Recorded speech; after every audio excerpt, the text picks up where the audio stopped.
You ask Tiger to solve. This deals with linear equations with one unknown. The final result is x equals -3. Let's solve it step by step. Simplify the expression. Expand the parentheses. Simplify the arithmetic.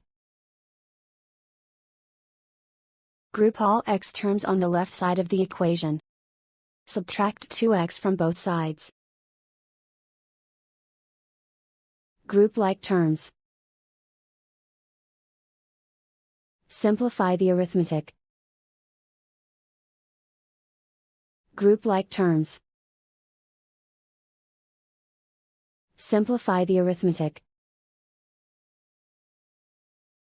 Group all constants on the right side of the equation. Add 6 to both sides.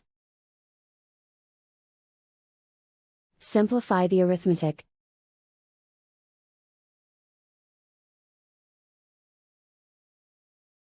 Isolate the x. Divide both sides by 4. Simplify the fraction. Find the greatest common factor of the numerator and denominator. Factor out and cancel the greatest common factor. And so the final result is x equals -3.